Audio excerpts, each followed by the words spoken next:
आज आहे आषाढ महिन्यातील शुक्रवार. शुक्रवारच्या दिवशी मी वरण भात, मेथीची भाजी, खीर पुरी करणार आहे. तर आता आपण वरणाची डाळ शिजवून घेणार आहोत. वरणाची डाळ शिजल्यानंतर लसूण निवडून घेणार आहोत, मिरच्या कापून घेणार आहोत, टमाटर कापून घेणार आहोत. सर्व कापल्यानंतर आपण छान फोडणी देणार आहोत वरणाला. डाळ आपली शिजली आहे, आपण पाहूया. डाळ शिजली गेलेली आहे.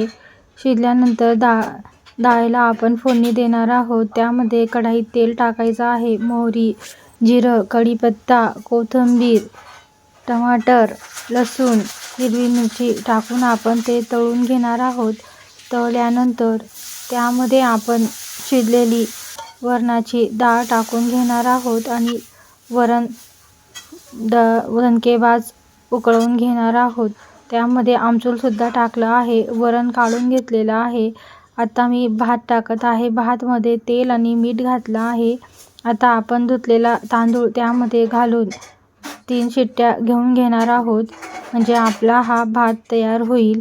आता मी कांदे कापून घेत आहे भजींसाठी. कांदे कापल्यानंतर आपण किचन ओटा स्वच्छ करून घेणार आहोत आणि नंतर बेसन पीठमध्ये कांदे टाकून घेऊया. त्यामध्ये कोथिंबीर टाकणार आहोत, तसंच मिरची पावडर, थोडंसं मीठ, हळद टाकून घेणार आहोत.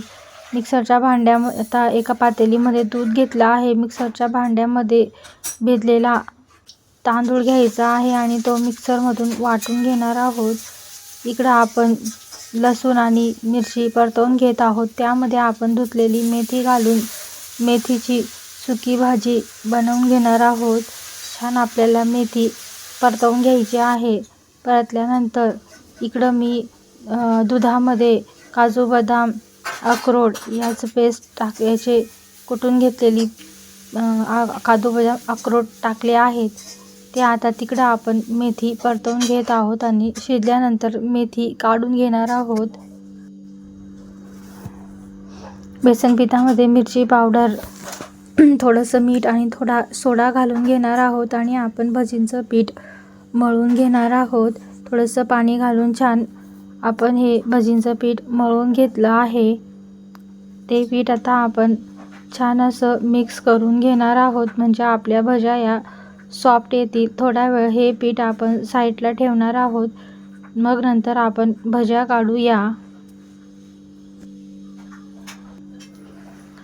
आता मी ताटामध्ये गव्हाचं पीठ घेतलं आहे. त्यामध्ये तेल टाकलं आहे. आता आपण ते तेल भिजून घेणार आहोत. भिजल्यानंतर त्याच्या आपण पुऱ्या, छान असं पीठ सॉफ्ट मळल्यानंतर त्याच्या पुऱ्या करून घेणार आहोत.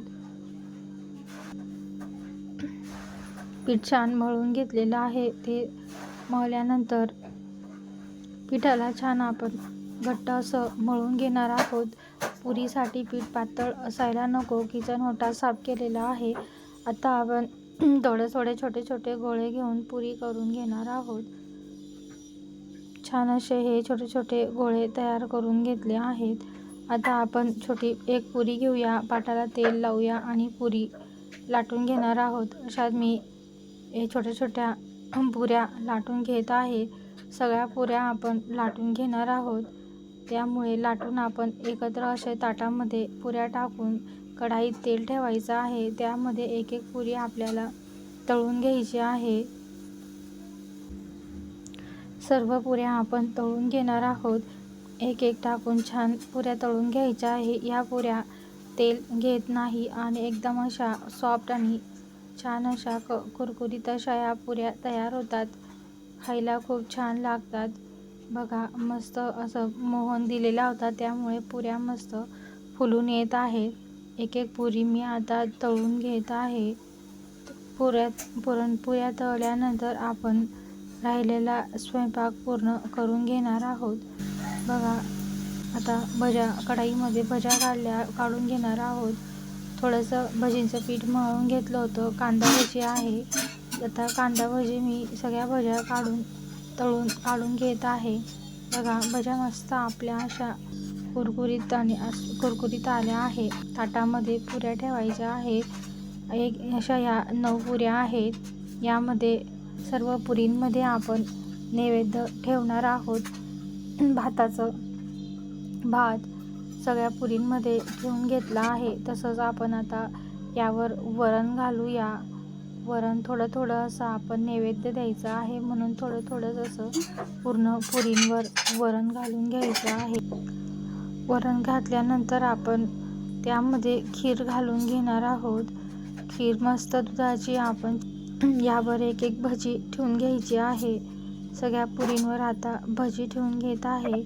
भजी ठेवल्यानंतर त्यावर आपण मेथीची भाजी ठेवणार आहोत, पापड ठेवणार आहोत, कुरडई ठेवणार आहोत. म्हणजे आपला हा नैवेद्य कंप्लीट होणार आहे. आषाढ महिन्यामध्ये देवीला आपण असा नैवेद्य दाखवला तर खूप छान असतं.